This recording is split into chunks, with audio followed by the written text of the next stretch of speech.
Howdy folks, I'm Keith Bowen. This is Hard Rock University, and the weather's a little different than last weekend. It's fairly chilly and dripping. So because the ore really has trouble feeding and everything when it's damp, it tends to stick in the jaw crusher, all kinds of things. We need to keep it dry. We didn't have a tarp up here, so you stack the buckets one inside the other and then put an empty one on top, and that will pretty much keep it from getting wet. So now it's time to send them down to Eva.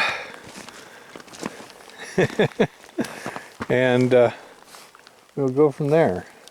I think I'm going to try actually videotaping the sending it down to Eva thing with one hand while braking with the other. We'll see what happens. Let's see.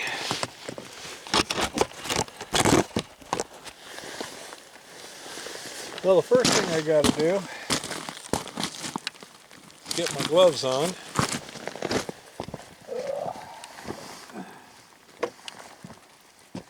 This absolutely requires gloves. You have to break the bucket manually.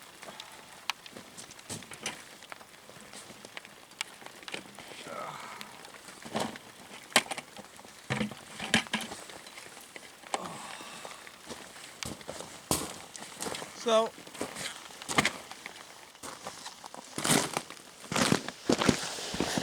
let's see.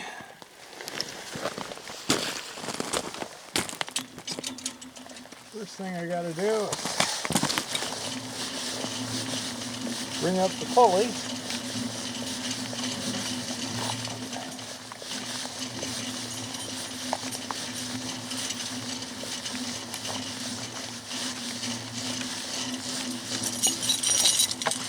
Man, gloves are a little stiff.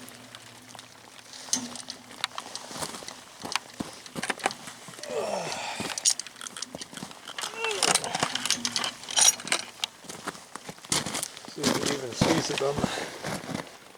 Yeah, just barely. Okay. Now how am I going to do this?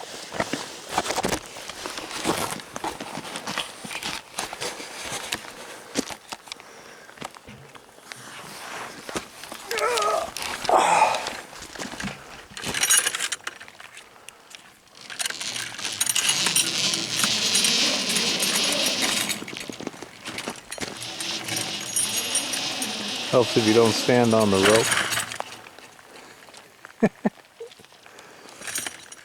I better put this camcorder away. It's raining.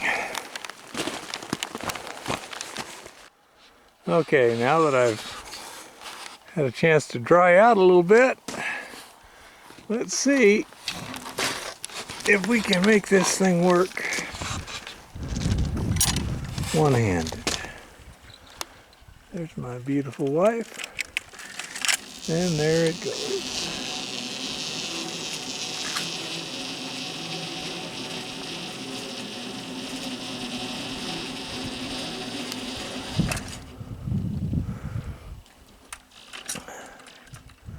She uncouples it, gets it out of the way, and then I gotta pull the line back up. Well, good frozen morning, everybody. Boy, last weekend it was over 90. This weekend we wake up to frost. Welcome to Montana, land of weather. Anyhow, yeah, Eva's down there snoozing peacefully in a nice warm camper. Came up here.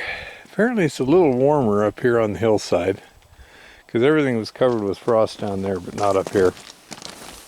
I want to show you a couple of things here. First of all, One of the problems with wearing protective equipment is it interferes with each other. For example, safety glasses will tend to fog up. Jeff Williams has his little respirator thing. I think the air comes in, goes around the face first, and then goes to the mouth and nose, which keeps it relatively fog-free.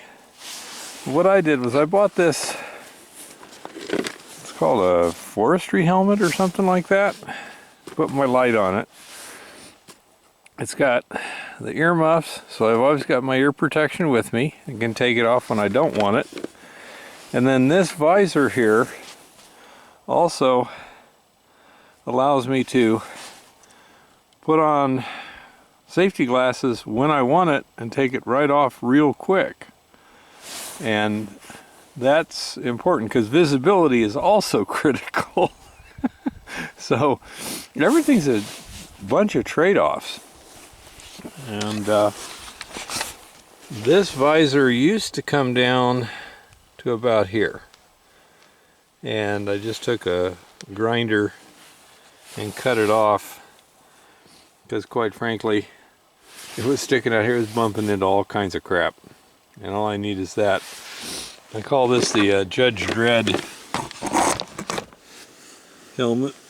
And I'll show you why here. Oh. Let's see. Oh, light behind me, that's not good. So anyhow, if I need to start banging some stuff that's likely to chip, I just flip it down like that. I need to clean it, obviously.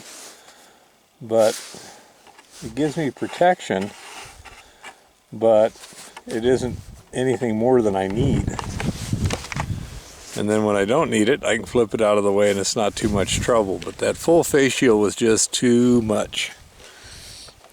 So anyhow, I'm pretty happy with that. It allows me to wear a dust mask without fogging my glasses up.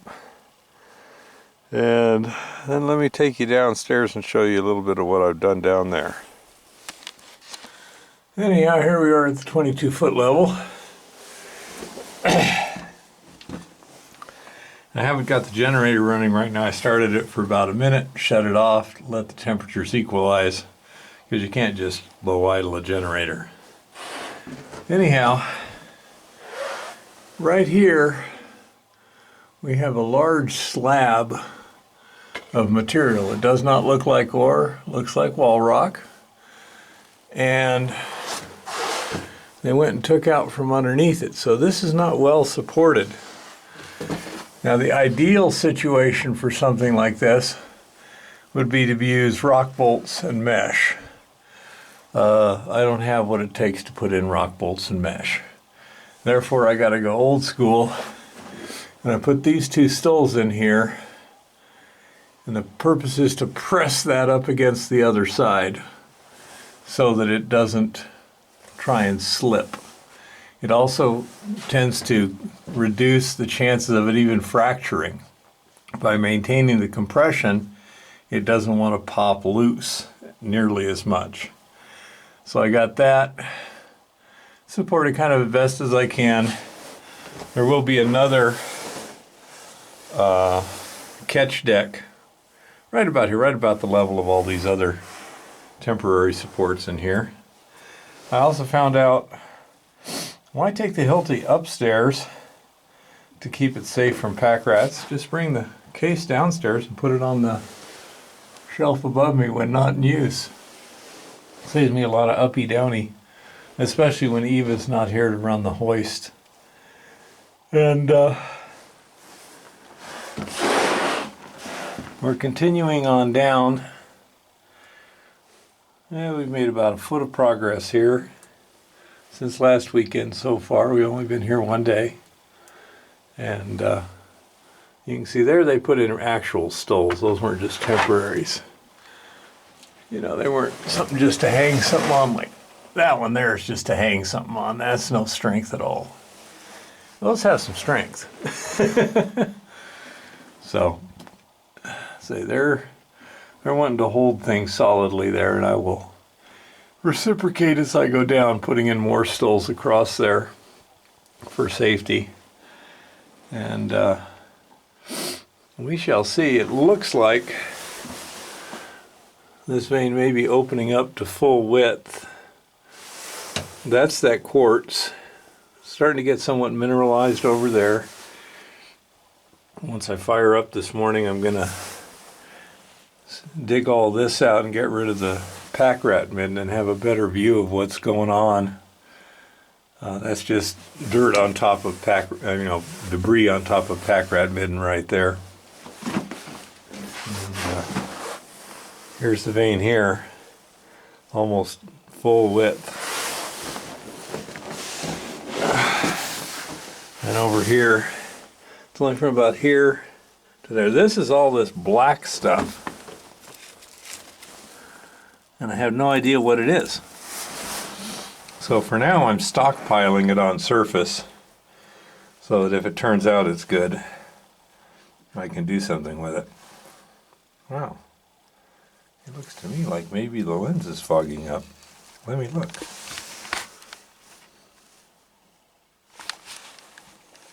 Anyhow, something's fogging up. So I guess I'll sign off.